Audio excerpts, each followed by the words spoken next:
Bonjour à tous. Le 8 septembre, Macron a été très massivement hué au Stade de France lors du lancement de la Coupe du Monde de rugby. La séquence a fait le tour de France et du monde, marque énormément, mais était tellement prévisible, Macron aurait pu l'anticiper. Et puis, dans le même temps, on voit en cette rentrée 2023 un Macron au niveau national, au niveau mondial, complètement en frénésie dans tous les sens. Ça part partout, ça se contredit. A-t-il, en cette rentrée 2023, complètement perdu la tête ? Est-il dans un état psychologique, mental, compatible avec les fonctions et les prérogatives qui sont les siennes ? C'est une vraie question, c'est un vrai sujet. Que les parlementaires qui, eux, ont la clé de l'article 68 de la Constitution, c'est-à-dire de la destitution du président de la République, devraient se poser très sérieusement. On va nous regarder en détail en tout cas tout cela, parce qu'il y a des choses quand même très étranges. Alors bien sûr, chez Macron, attention, pas du tout que de la folie, de la psychopathie, il y a aussi beaucoup de cynisme, de calcul, d'idéologie. On en est parfaitement conscient, on va y revenir d'ailleurs, mais je crois qu'il faut aller au-delà de ça. En parlant de destitution, d'ailleurs, chapeau à David Van Amelric qui continue avec son avion en destitution. Je crois qu'il était au-dessus de Marseille. Je sais qu'on lui cherche de plus en plus de poules dans la tête côté du gouvernement, ce qui n'est pas illogique dans une tyrannie. Mais en tout cas, chapeau. Voilà, il porte la destitution partout dans les airs de France.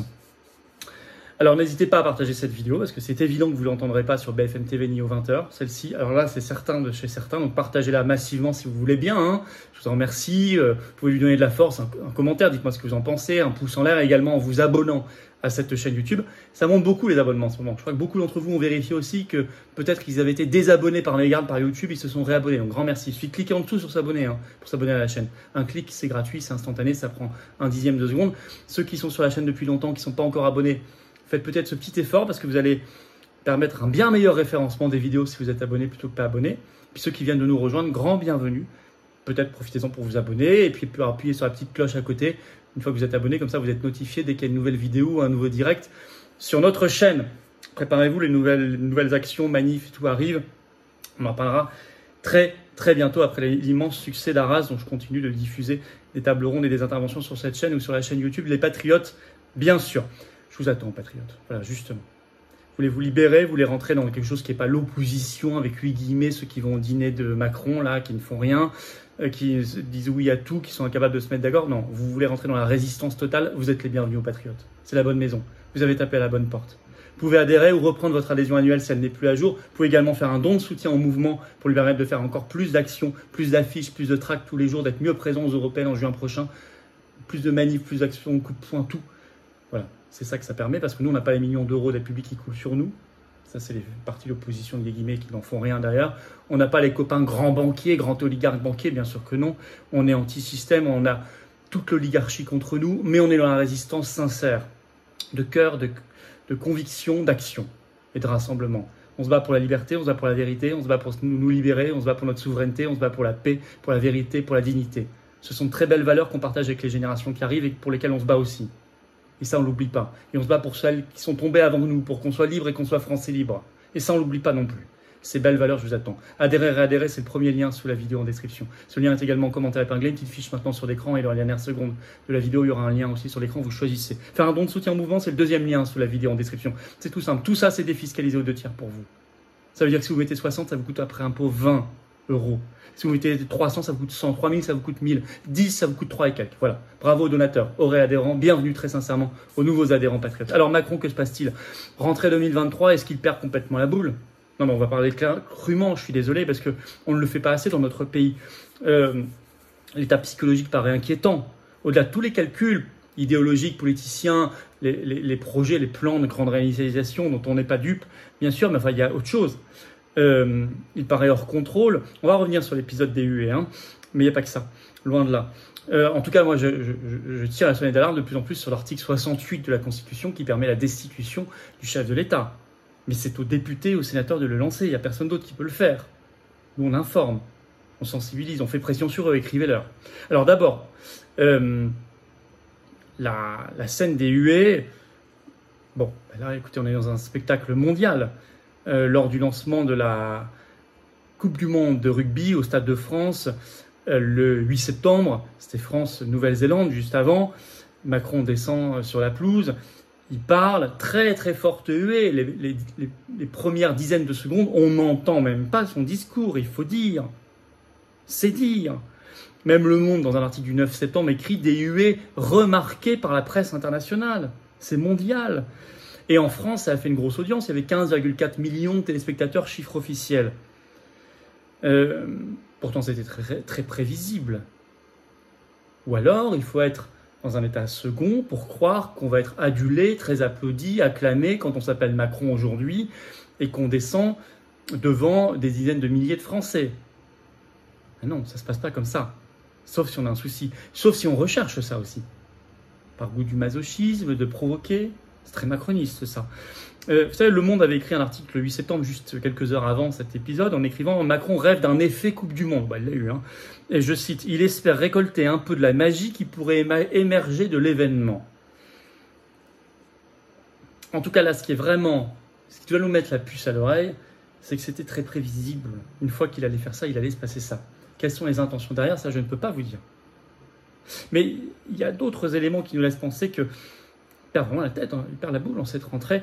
L'histoire de l'école, cette frénésie d'annonces, quasiment une par heure, où il remplace d'ailleurs le ministre de l'Éducation nationale, est très étrange. La grande foire. Et puis rien ne va au bout d'ailleurs. Il vient de nommer pourtant un nouveau ministre de l'Éducation nationale qui a remplacé Pape Ndiaye, c'est Gabriel Attal, il l'a nommé le 20 juillet. Depuis, il multiplie comme jamais, comme il ne l'a jamais fait en 7 ans de mandat, les annonces tous azimuts sur l'école. Ça part dans tous les sens. Je vous en prends quelques-unes. Le 5 septembre, il visite un collège des Pyrénées-Atlantiques et il annonce, je cite, la rénovation de 40 000 écoles en 10 ans. Le 5 septembre toujours, il annonce qu'il y aura une demi-heure de sport en plus par jour pour tous les collégiens de France. Le 4 septembre, il était dans l'émission YouTube Hugo Décrypte. Il annonce toujours sur l'école l'expérimentation d'une tenue unique, une forme d'uniforme. Toujours le 4 septembre chez Hugo Décrypte, il annonce que chaque élève maintenant de 6e devra planter un arbre. Donc là, en quelques heures, 4 annonces très différentes dans tous les sens qui concernent l'école. Le Monde écrit le 5 septembre dans une analyse, je cite, « Il a fait de l'école son domaine réservé ». Très étrange. On a toujours, normalement, dans la tradition de la Constitution française, en tout cas dans la Ve République, depuis 1958, le domaine réservé, c'est normalement plutôt la politique étrangère et la défense. Si maintenant tous les domaines deviennent domaines réservés, on est dans la tyrannie d'un homme, qui est en fait lui-même sous l'influence oligarchique, sous l'influence des puissances d'argent, sous l'influence de l'atlantisme, de l'Union européenne, on le sait bien. Mais malgré tout, ça veut dire que le gouvernement ne sert plus à rien, que le Premier ministre ne sert plus à rien, que les ministres ne servent plus à rien. Et donc, de surcroît, le Parlement et le peuple, qui devrait être consulté par référendum, ne sert plus à rien, n'existe plus. C'est quand même un signe de mégalomanie, de folie. Parce que c'est une frénésie presque inquiétante, hein, cette histoire sur l'école. Parce qu'en plus, rien ne va au bout. Vous pouvez reparler à Macron dans 3 mois de son histoire d'arbre par les collégiens ou de rénovation de 40 000 écoles en 10 ans, etc. Il aura probablement même oublié qu'il l'a dit. Il aura oublié. On continue. L'histoire du 3e mandat. Où là, maintenant, il parle sans filtre. Lors du premier dîner de com, hein, comme je dis, le dîner de consensus avec la fausse opposition, là, c'était à Saint-Denis, vous savez, le 30 août, il y a eu le premier, le deuxième doit arriver cet automne, entre RN, LFI, LR, PS, Vert, PCF, hein, tous, voilà. Toute la fausse opposition, il évoque, je cite devant eux, c'est sorti dans la presse partout, la limitation à 2 mandats de président de la République. Il parle d'une funeste connerie, je le cite. Et maintenant, il annonce qu'il va il va proposer une révision constitutionnelle. Mais en fait, prépare-t-il cette usine à gaz de la révision constitutionnelle qui part elle aussi dans tous les sens, uniquement pour débloquer cette limite de la limitation à 2 mandats, pour s'offrir la possibilité d'un 3e mandat en 2027 ? Fait-il tout cela pour cela? Mais même en le disant presque explicitement. En effet, dépêche AFP de ce 7 septembre, il évoque cette révision de la Constitution dans une lettre qu'il a envoyée aux partis politiques qui avaient été à Saint-Denis, et il leur donne donc rendez-vous à l'automne, je cite. On se perd en conjecture, mais là aussi, il y a quelque chose de tout à fait presque inquiétant, en tout cas qui interpelle cette histoire de dire clairement presque ce qu'il va faire. Parce que ça paraît gros quand même, mais c'est presque dit quand il parle de funeste connerie, cette histoire de 3e mandat. C'est pas qu'au niveau national, au niveau mondial, au niveau international, le Niger, une volte-face complètement ridicule. Il y a eu donc ce putsch le 26 juillet au Niger, et depuis, Macron et officiellement la France affichait une position d'ultra-fermeté, on en a parlé sur cette chaîne, notamment jusqu'à un soutien à une intervention militaire de la CEDEAO contre les putschistes au Niger.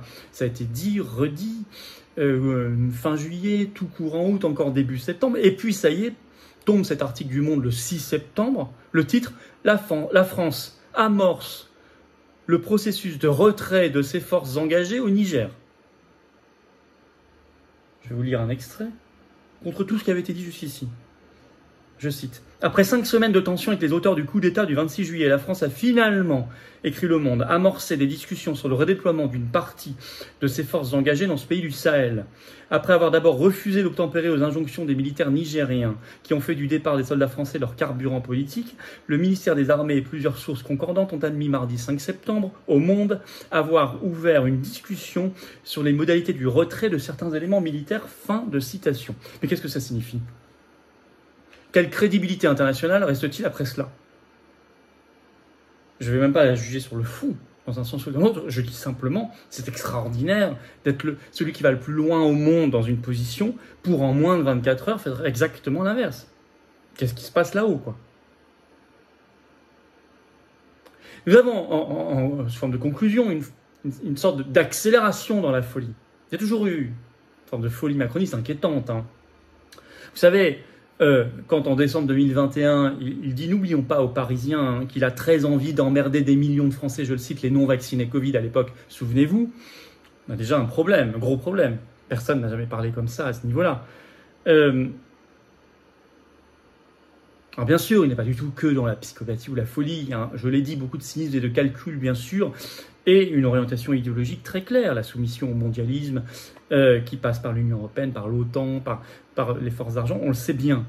Mais quand même, au-delà de ça, il y a une particularité macroniste qui semble s'accentuer et s'aggraver en cette rentrée 2023.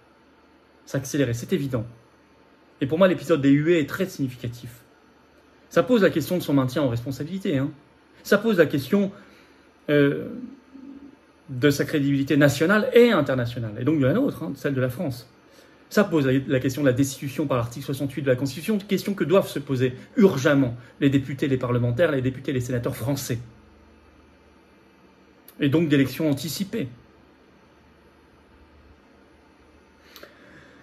Voilà ce que je souhaitais dire, parce que ça me frappe tout ça en cette rentrée 2023. N'hésitez pas à partager la vidéo, à me dire ce que vous pensez-vous de tout ça en commentaire. Je les lis, hein, je ne réponds pas à tous. Certains me disent qu'il faut répondre. Attendez, je ne peux pas répondre à des milliers de commentaires par vidéo, c'est impossible. Mais je vous assure, vous voyez, parfois je mets des cœurs, parfois... Et quand je mets pas de cœur, c'est pas que j'aime pas, c'est que je l'ai pas vu, pas forcément. Mais en tout cas, je lis.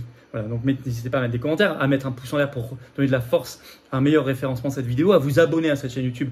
Pareil, pour que la vidéo devienne plus virale, que la chaîne soit mieux repérée, qu'il y ait un meilleur référencement, parce que les algorithmes de YouTube tournent mieux si vous êtes abonné à la chaîne plutôt que pas abonné. Pour le faire, il suffit de cliquer sur s'abonner en dessous, c'est un clic, c'est gratuit, c'est instantané, ça aide énormément. Énormément. Je vous rappelle qu'à 500 000 abonnés, on fait un gros événement ensemble, énorme événement ensemble en direct comme jamais, avec des surprises. On va y arriver, bientôt. Merci à vous. Je vous attends, patriotes. Vraiment, je vous attends. J'ai vraiment besoin de vous.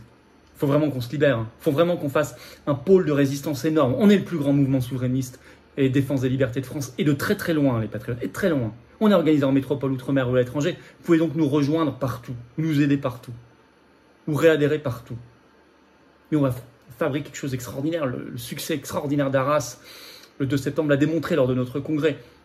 On va aller très fort. Mais j'ai besoin de vous maintenant, là. Pas la semaine prochaine, pas dans 2 semaines, pas en 2025 ou je ne sais quand. Maintenant. L'oligarchie, elle est à l'attaque. Maintenant. Vous pouvez adhérer maintenant ou reprendre votre adhésion annuelle si elle n'est plus à jour. Maintenant, là, dans les secondes qui viennent. Comment on fait adhérer?